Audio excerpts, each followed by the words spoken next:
Assalamualaikum warahmatullahi wabarakatuh. Selamat pagi, siang, sore, malam, bro, sis. Saya mendatangi seorang teman ya yang benar-benar sibuk nih. Kegiatannya tuh banyak. Ini nih ada Nova Fajar Cahyo. Iya. Oke. Nova Fajar Cahyo itu siapa sih? Perkenalkan teman-teman semua, nama saya Nova Fajar Cahyo Utomo. Ya. Saya lahir di Sukoharjo atau di Solo, tapi gede saya di Tasik. Oh, kayak gitu. Kemudian kalau ini nih, Bang Lutfi ini teman saya di kampus jurusan akuntansi ya. Nah, jurusan akuntansi kayak ya. gitu. Mungkin kayak gitu. Iya. Siapa kan Nova? Ya Nova. Ya, oke. Kayak gitu. Terus ya. udah sih begitu. Udah Ya, gitu begitu ya udahlah, udah. Lihat di Instagramnya. Iya, bisa. Kenapa? Masalahnya nih, kita tuh sejujur bukan dong. Kok masalah followers, saya gak suka nyangkut-nyangkut followers kok. Orangnya lebih banyak dia. Nama gelar tuh. Iya, gelar. Tiba-tiba saya lihat di Instagram, kok gelarnya tuh CSTMI. Oh iya. Bukan SAK. Buat CSTMI itu adalah kayak sertifikat gitu ya.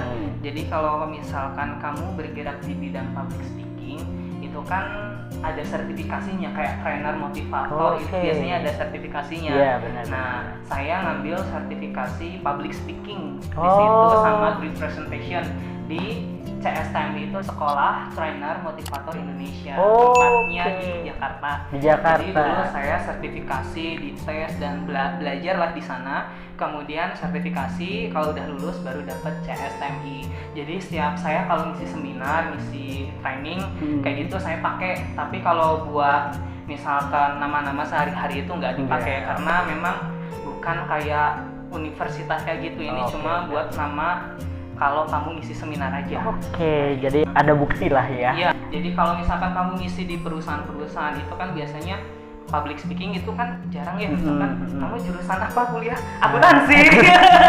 Terus kamu mau ngisi training public speaking? Nah, kan pertanyaan kayak gitu.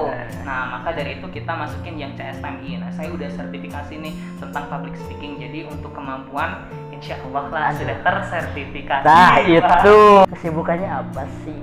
Jadi saya nggak terlalu sibuk. Oh, nggak terlalu sibuk. Biasa aja. Biasa aja. Saya kerja di beberapa tempat kayak gitu. Jadi saya ngajar di bimbingan belajar. Oh, bimbel ya. Ya, bimbel gitu. Biasanya saya masuk ke guru ekonomi. Walaupun saya backgroundnya bukan pendidikan ekonomi atau akuntansi murni ya, itu kan agak jauh tuh dari akuntansi murni ke pendidikan ekonomi.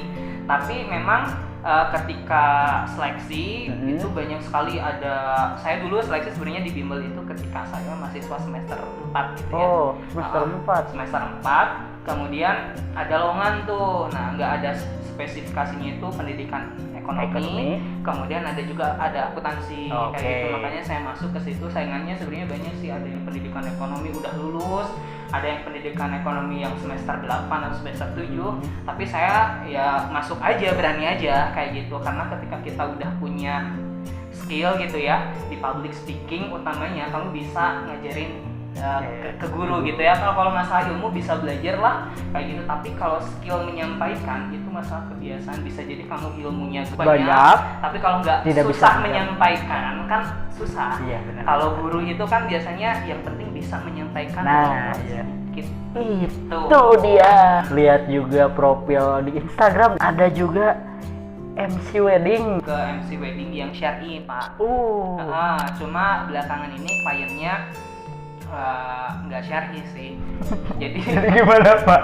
Jadi gini, saya ke wedding syar'i karena target pasar saya adalah anak-anak yang syar'i gitu kan, ya, yang misalkan bercadar atau pesantren dan sebagainya. Karena memang mereka ketika menikah pengen benar-benar ada konsepnya syar'i gitu, nggak ada ikhtilaf dan sebagainya. Makanya saya ambil di sana karena memang sedikit gitu, masih sedikit MC yang kayak gitu. Makanya saya langsung ke segmen yang kayak gitu aja.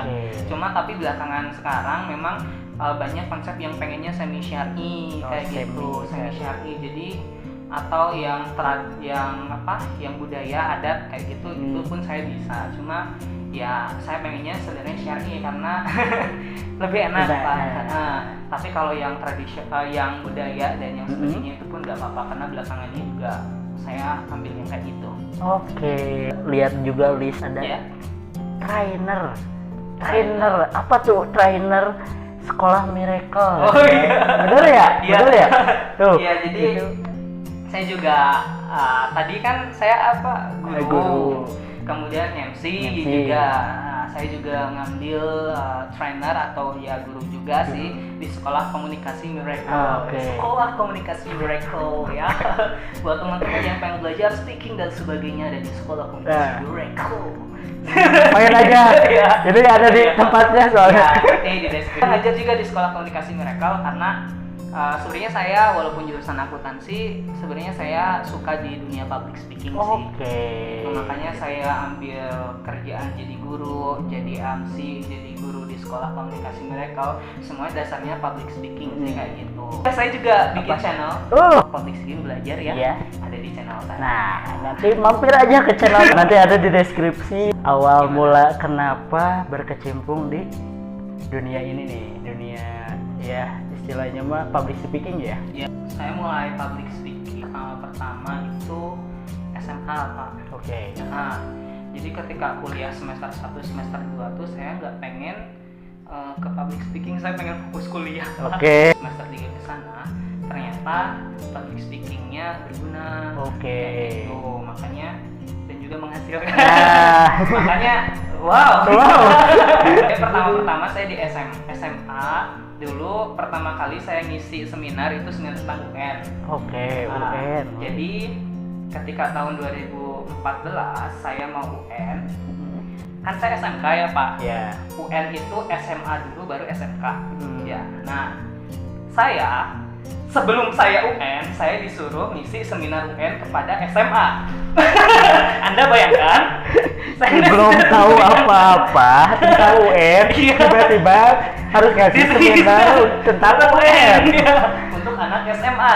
Spesial banget. Spesial sekali ya. Tapi ya namanya job Pak. Ya saya disanggupin aja gitu ya. Jadi itu sangat luar biasa sekali Pak. Kamu belum UN, kamu ngasih motivasi anak-anak supaya lulus UN, sedangkan kamu belum UN. Dan itu tadi itu ngefek banget sih sebenarnya. Tapi apakah sukses apa enggak? Alhamdulillah sukses. Jadi ketika saya tanya lagi gimana anak-anak, tingkat kelulusan sekolah itu naik lah. Wih, keren ini nih. Itu kalau untuk MC sih ya SMA sih biasanya kalau masuk organisasi, karena jarang ya laki-laki pengen jadi MC ya. Makanya saya belajar di sekolah sih sebenarnya. Kebiasaan sih kayak gitu. Kemudian SMA semester 1 semester 2 udah nggak pengen ada job, misalkan ngisi training lah di sini di SMP. Sama di SMP sih kebanyakan, kalau dulu nggak mau fokus kuliah dulu bla bla bla. Tapi ketika di semester 3 rasanya hampa gitu. Semester 4 baru ada lowongan kerja guru. Nah, makanya saya udah coba-coba dulu, karena saya sebenarnya punya visi untuk mandiri sebelum lulus kayak gitu. Makanya saya pengen mandiri gitu. Makanya masuk ke freelance guru. Ya, ketika pas di sana, wah saingannya luar biasa. Saya lihat kan micro teaching dan sebagainya, seleksinya dan sebagainya bagus. Tapi ya saya coba-coba aja, karena saya dulu juga pernah jadi guru Pak. Jadi saya juga dulu kan SMK. Ya, saya ikut bimbel SBMPTN. Nah, saya ikut bimbel SBMPTN, saya juga udah jadi guru itu. Jadi saya belajar SBMPTN materi yang lainnya, saya ngajarin teman-teman saya di bimbel itu buat ngajarin materi tentang ekonomi. Nah, kemudian saya jual pengalaman itu ketika saya ngelamar kerja di bimbel.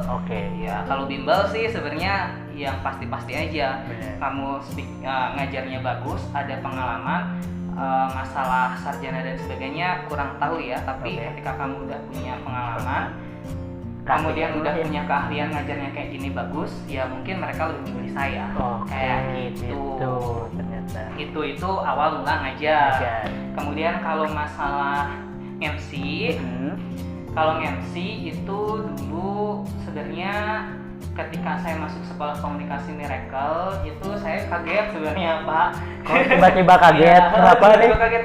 Saya dulu teman-teman Hima tuh. Saya pernah acara Hima, saya bagian LO-nya Bunda Lucy. Oke. Dan juga Pak Andi Gumilar. Iya kayak gitu. Saya LO-in. Tiba-tiba beberapa minggu kemudian dikontak tuh sama Miracle. Nov, mau ikut seleksi manajemen MC enggak? Wow, langsung. Saya belum pernah. Langsung ada tawaran ya. Saya belum pernah MC di depan beliau dan sebagainya. Mungkin karena ya kalau jadi awal kan kita ngobrol-ngobrol. Ya, gitu. Mungkin beda cara ngobrol dan sebagainya. Akhirnya ya saya ikut ke sana, ikut seleksi MC manajemen di Sekolah Komunikasi Miracle. Di sana top semua Pak. MC-nya. Tarifnya Pak ketika ditanya itu saya memalukan Pak. Kenapa Pak? Yang lain itu tarifnya gede lah pokoknya. Oke. Jeti-jetian, saya dia konsumsi. Gak ada harga dirinya sekali saya. Iya kan? Karena memang masih kuliah Pak. Iya, jadi kalau belum mengerti ya. MC organisasi ya memang kita ngebantu organisasi, konsumsi dan sebagainya. At least mereka ya motivasi bagus gitu. Bagusnya itu bagus. Iya. Tapi nggak apa-apa. Kayak gitu. Set di sana tiba-tiba masuk tuh.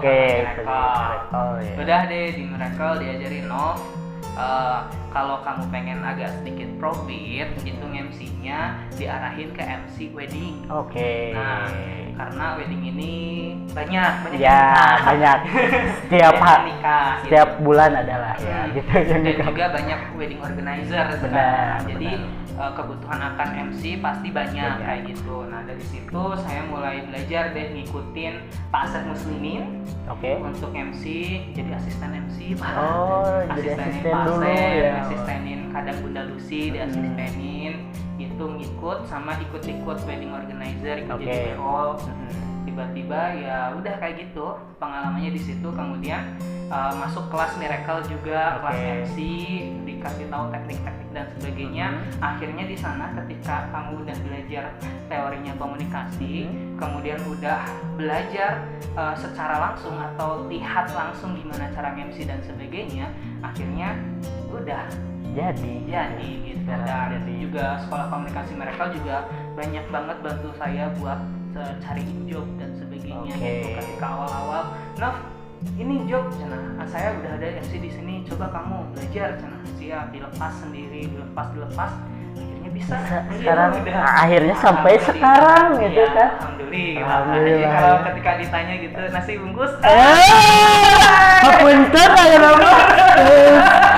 Salah konsumsi deh, aduh kiranya gitu. Tapi kalau masih masa belajar sih nggak apa-apa. Kita memang kalau kita masih belajar, artis nggak apa-apa. Tapi saya udah belajarnya ketika dulu udah belajar, sekarang pun masih belajar. Dari wedding, dari teacher, dari jadi guru kan tadi. Kalau boleh disebutin kendala-kendalanya itu apa sih? Sebenarnya kalau masalah kendala dalam setiap kerjaan itu pasti ada ya mungkin ya.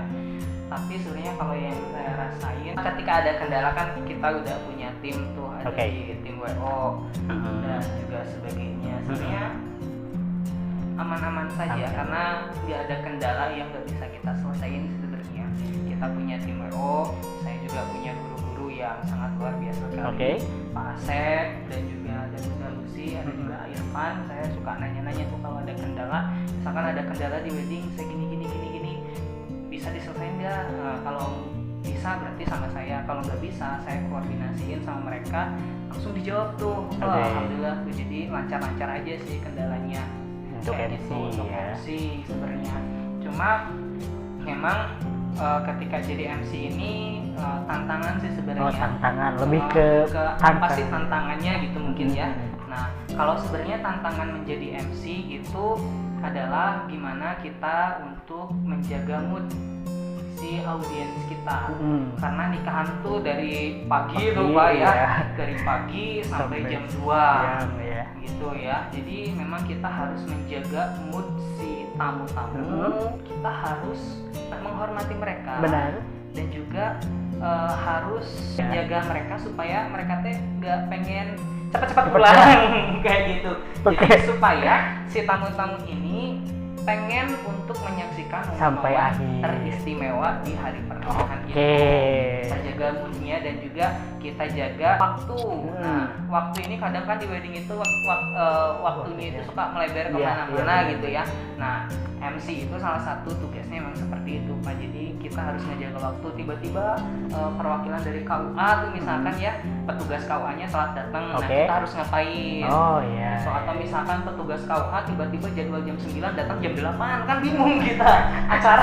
Acara belum mulai. Ya maksudnya acara kan secara random jam 9. Tiba-tiba KUA datang jam 8. Mau nikahin siapa? Iya. Tiba-tiba misalnya saya ada agenda lagi bisa kayak gitu. Makanya itu sebenarnya biasa sama MC. Itu kan biasanya terjadi tuh tiba-tiba KUA telat datang, KUA atau kecepatan datang, itu biasa kan keluarga mulai khawatir gitu. Dan ketika di nikahan sebenarnya yang menjadi face-nya itu kita MC dan juga sebenarnya wedding organizer dan juga keluarga. Jadi jangan sampai kelihatan seperti ada masalah kayak gitu. Jadi MC yang di depan ketika berbicara ya santai aja, biasa aja, seakan-akan tidak ada masalah kayak gitu, padahal mau masalah itu santai. Tapi itu supaya apa? Supaya enjoy si audiensnya ataupun tamu-tamu itu enjoy, dan ketika tamu-tamu enjoy itu nggak sebenarnya aman lah kayak gitu. Nah itu dari wedding ya, wedding dari MC. Kok jadi wedding? Dari MC wedding. Nah kalau teacher atau trainer nih, kendalanya apa sih? Kalau untuk misalkan ngisi seminar, kalau ngisi seminar ketika jadi trainer, memang kendalanya itu ketika misalkan ada audiens yang lebih dewasa pisan gitu ya. Kadang kan ada tipe-tipe audiens tuh, ada yang menerima walaupun saya kan usia masih muda nih Pak. Kadang untuk menjadi trainer kan kita itu berekspektasi itu bahwa orangnya itu harus sudah berumur 40 ke mana gitu ya. Kan saya masih usia 20-an udah jadi trainer di depan. Nah, kadang orang yang lebih dewasa ini agak salah sih usianya lebih itu. Karena memang teman-teman semua ketika kita di public speaking, jadi saya ada nah ketika kita di public speaking, sebenarnya public speaking ini kan skill.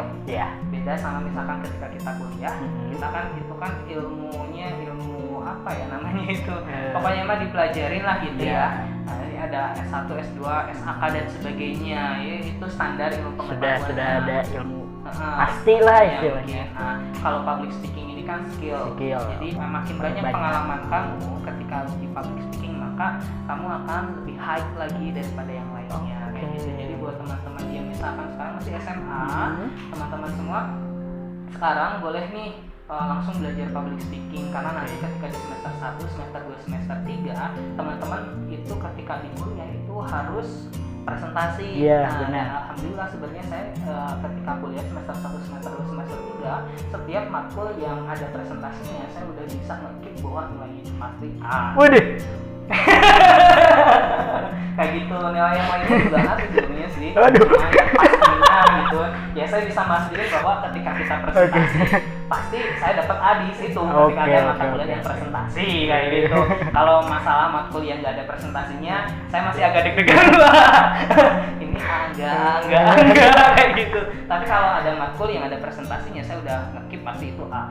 Dan benar sih sebenarnya. Aduh. Memang terbukti ya. Walaupun agak telat dikit sebenarnya nggak apa-apa.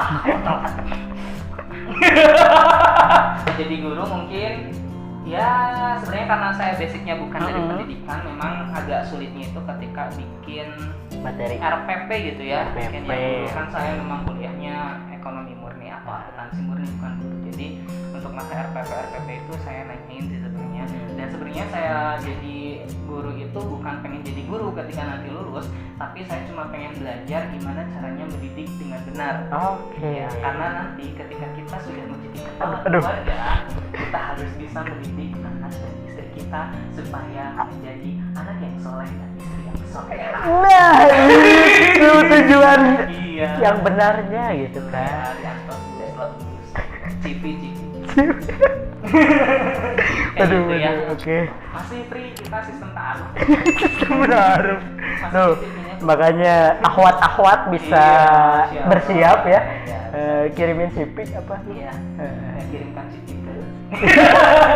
Ini udah berapa tahun nih berkecimpung di sini tuh di public speaking? Kalau di public speaking yang ada hasilnya Oke. mungkin ya, yang ada sedikit profitable itu ketika mungkin di semester 4 ke sana sih. Oke. 2 tahun. 2 tahun, oke. Kesannya saya lama banget, Pak. 2 tahun. 2 tahun. Dari Oke. semester 4. Di dalam 2 tahun ini kan Ya. pastinya ada timbal balik nih dari kegiatan yang sudah dilakukan. Nah, apa tuh timbal baliknya? Sebenarnya kalau timbal balik dari kerjaan misalkan jadi guru, jadi trainer, dan juga misalkan isi seminar-seminar dan sebagainya, itu sebenarnya rezeki yang benar-benar saya rasakan. Timbal baliknya itu adalah yang pertama itu adalah pengalaman Oke. dan kesempatan. Karena gini teman-teman semua, banyak yang skillnya itu lebih tinggi daripada saya, lebih master daripada saya, MC, ngisi dan sebagainya, tapi ternyata yang diberikan kesempatan itu adalah saya. Maka saya terima kasih banget kepada sahabat-sahabat saya dan juga lingkungan. Yang kedua ya mungkin lingkungan yang benar-benar selalu membantu saya dan juga selalu memberikan ilmu pengetahuan baru kepada saya. Jadi saya bisa sambil belajar dan sedikit agak gitu. Oke, tadi itu ya masalah timbal baliknya. Tapi kalau masalah penghasilan, aduh, saya agak kagok-kagok gitu nanyanya. Ada gimana? Intinya Bapak itu tadi pengen penghasilan gitu ya. Jadi pakai timbal balik. Iya, terlalu ya untuk ya penghasilannya kan pasti ada udah kontinuitas lah ya selama 2 tahun mana? Selama 2 tahun dari gini. Iya, gitu lah intinya. Kita ambil sebulan deh bisa dapat berapa sih? Sebenarnya kalau masalah dana, karena memang job saya itu kan dibilang yang menentunya itu cuma ke guru. Oke. Guru itu yang paling menentu itu di guru. Kalau masalah MC dan juga trainer sekolah komunikasi mereka itu kan ke freelance sebenarnya. Jadi belum tentu misalkan seminggu 4 kali MC atau seminggu 3 kali MC itu kan belum tentu kayak gitu. Tapi biasanya Sabtu Minggu itu ya minimal dalam sebulan itu adalah 2 kayak gitu. Karena untuk MC wedding itu 2 kali minimal 2 kali lah dalam sebulan, 2 mingguan lah itu kudu aya pokoknya nama kayak gitu. Dan untuk besarannya ya normal aja lah, nggak ada yang lebih, intinya bisa memenuhi memenuhi kebutuhan kebutuhan pribadi gitu kan. Pribadi. Ada gak sih apa gitu targetan atau planningnya belum tercapai? Untuk target saya sekarang untuk di MC sebenarnya saya pengen belajar MC bahasa Inggris nih. Karena memang untuk MC ini kalau masalah bahasa Sunda, bahasa Indonesia itu kan sudah umum. Sekarang yang agak sulit cari itu kan MC yang bisa bahasa Inggris. Sekarang saya lagi coba belajar MC bahasa Inggris. Kemudian insya Allah lah nanti Januari kalau ada calling bahasa Inggris insya Allah bisa lah Januari atau Februari, karena aman lah skill of English tuh. Jadi kalian yang butuh MC bahasa Inggris bisa kontak langsung. Aman ya kayak gitu, nikahan bahasa Inggris mungkin kita bisa coba. Tuh kan daerah mana nih untuk MC nih? Untuk MC bisa sih sampai Bandung, cuma untuk sekarang yang terjauh itu klien, yang untuk klien Mas Tangerang sih sebenarnya. Tangerang. Jadi klien Tangerang dulu pernah itu suruh MC ya MC aja kayak gitu, karena MC ya gitu-gitu aja sebenarnya. Cuma yang bedain memang gimana caranya kita ngebawa suasananya aja. Ada gak kata-kata atau dari Nova sendiri dalam diri yang bisa dipaparkan lewat kata gitu ya untuk bisa nge-push Nova itu bangkit lagi gitu kan? Ada gak sih? kata yang bisa bikin Nova bangkit saya lagi. bangkit lagi. Kalau pas masa-masa sulit itu pasti ada masa ketika misalkan gak ada job. Dan juga misalkan dulu kalau dulu sih misalkan job masih tusuk sekali dulu ya.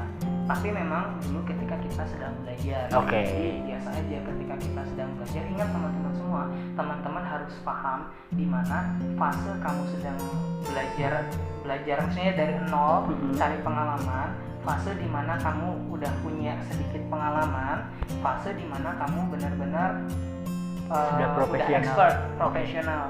Ketika kamu di masa nol banget, belum belajar, pokoknya kamu nggak dibayar apapun atau kamu cuma dikasih nasi bungkus, itu udah alhamdulillah. Kalau kamu pengalamannya nol banget kayak gitu, jangan sampai ketika kamu belum punya kemampuan apa-apa, kamu udah mengharapkan bayaran tinggi dan sebagainya. Karena itu nggak mungkin kayak gitu ya. Kamu belajar benar-benar aja, benar-benar belajar kayak gitu. Nah, ketika kamu udah punya skill ya, kalau skillnya masih biasa aja ya jangan terlalu mengharapkan profit. Tapi yang penting kamu udah diberikan kesempatan aja udah bagus kayak gitu ya. Nah, baru ketika kamu sudah punya pengalaman kesini kemana-mana, kemudian nanti kamu udah jadi pro. Nah, ketika kamu udah jadi pro, itu kamu udah punya skill, udah punya kemampuan yang layak, maka kamu harus belajar untuk menghargai skill kamu. Nah, itu keren ya. Jangan sampai kamu misalkan Habimah nya gitu ya sok lah gitunya. Yang penting saya mah MC, jangan sampai kayak gitu. Kalau kamu udah punya skill kayak gitu, tapi kamu harus mulai belajar untuk menghargai skill yang kamu miliki. Nah, itu kayak gitu. Karena ketika nanti kamu juga ya sebenarnya profesional kayak gitu. Kalau kamu ada profitnya, kamu akan kerja lebih semangat dan juga lebih profesional kayak gitu. Motivasi saya ketika dalam keadaan yang benar-benar down gitu ya, ketika nggak ada job sama sekali dan sebagainya gitu ya, nggak punya skill apa-apa dan sebagainya, at least yang bikin saya termotivasi itu berarti saya kurang sedekahnya, kurang amalnya, kurang berbaginya. Kadang-kadang gini teman-teman semua, kadang kalau misalkan saya lagi nggak ada job apa-apa gitu, berarti saya harus bisa untuk lebih banyak sedekahnya lagi kayak gitu. Misalkan sedekahnya itu ditambahin lagi kayak gitu biar dapat mancing-mancing job kayak gitu. Dan juga biasanya ke orang tua sih ngarahinnya. Dan sebenarnya karir saya di dunia public speaking itu berubah banget ketika saya pernah mencuci kaki orang tua. Kaki ibu karirnya langsung melonjak gitu ya, cepat melonjak. Itu saya saranin teman-teman semua bilang ke ibu, malam-malam deh bilang ke ibu pengen cuci kaki ibu. Kemudian ketika kamu mencuci kaki ibu pakai handuk, kemudian air panas dan sebagainya di baskom gitu ya. Kemudian kamu bersihin aja, nanti orang tua pasti nyentuh kepala kamu dan doa yang nggak pernah kamu minta akan keluar. Aduh, itu tuh bener Pak. Kamu misalkan laki-laki kan biasanya agak sedikit sama ibu agak agak ya, karena kita udah dewasa gitu ya. Kita cuci kaki orang tua kita, kemudian nanti secara tidak sengaja pasti orang tua langsung mendoakan kita.